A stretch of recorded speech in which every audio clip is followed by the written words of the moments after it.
तो अगर आपने क्लास 9th में रट करके परीक्षा पास की है तो इसका ये मतलब है कि आपने जून, जुलाई, अगस्त, सितंबर, अक्टूबर, नवंबर इन महीनों में कोई पढ़ाई नहीं की है। आपने तो बस दिसंबर और जनवरी में किताबों को तो छुआ ही नहीं है।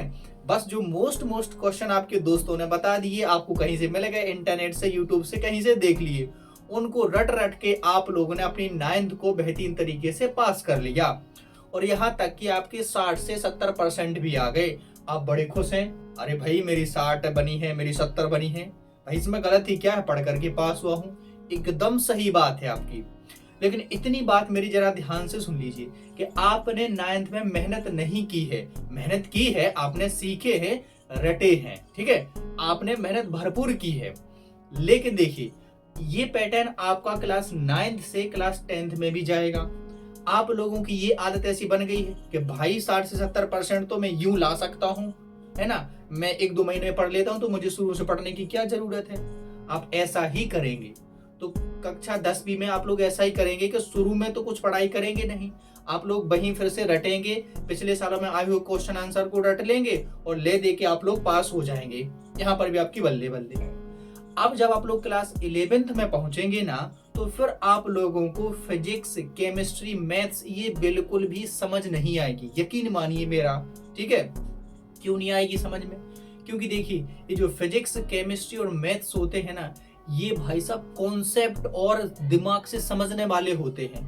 अब आपने तो केवल 9 से रट रट करके पास हुए हैं, तो फिर यहाँ पर आपको क्या लगेगा कि मुझे तो कुछ समझ में नहीं आ रहा है, और फिर आप पढ़ाई से डिमोटिवेट हो जाएंगे और आपका बिल्कुल पढ़ाई में मन नहीं लगेगा। फिर आपको लगेगा यार ये साइंस वाले कठिन होती है ना, ये 11th कठिन सब्जेक्ट होते हैं, ये 12वीं मुझसे नहीं होगी, ये कठिन होते हैं। ऐसी सिचुएशन बन सकती है।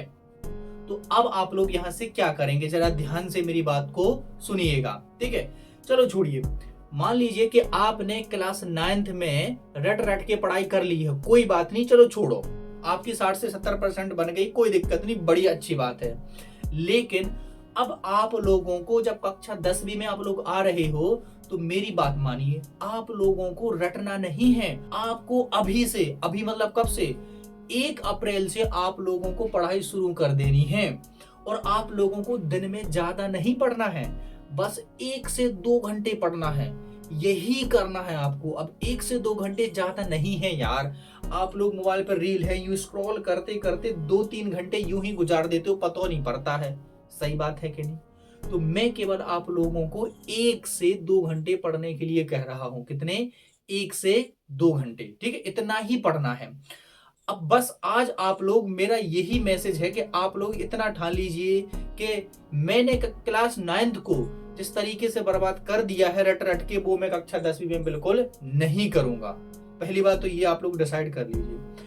और जब आप लोग 10वीं में आ गए हैं तो आप लोग ये अपने दिमाग में सेट कर लीजिए कि मैं हर एक कॉन्सेप्ट को, आपकी जो विज्ञान की किताब होती है उसमें केमिस्ट्री के, फिजिक्स के, बायोलॉजी के सारे जो बेसिक चीजें होती हैं, जो कॉन्सेप्ट होते हैं, उनको आप लोग अच्छे तरीके से समझेंगे, ठीक है। ये आप लोग आज से डिसाइड कर लीजिए, ठीक है, अपने दिमाग में बिठा लीजिए कि मैं कक्षा 10 की पढ़ाई 9वीं जैसी नहीं करूंगा, मैं 1 अप्रैल से ही पढ़ाई करूंगा और बेहतरीन तरीके से हर एक कॉन्सेप्ट को अपनी क्लैरिटी के साथ क्लियर करूंगा, ताकि मैं क्लास 11th में बेहतरीन तरीके से चीजों को समझ पाऊं, ठीक है। तो आज आप लोग इतना ही डिसाइड कर लीजिए और मैं आगे आप लोगों को बताऊंगा कि आप लोगों को कक्षा 10वीं में साइंस कैसे पढ़नी है, मैथ्स कैसे पढ़नी है, इंग्लिश कैसे पढ़नी है, एसएसटी कैसे पढ़नी है, हिंदी कैसे पढ़नी है, संस्कृत कैसे पढ़नी है।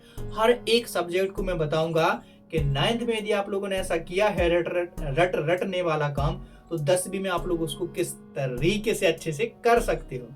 तो बस इतना ही डिसाइड कीजिए कि मुझे 1 अप्रैल से पढ़ना है और मैं बताऊंगा कि क्या, कैसे और कितना पढ़ना है, ठीक है। तो चलिए मैं मिलता हूं नेक्स्ट वीडियो में, तब तक के लिए अपना गोल को डिसाइड कर लीजिए।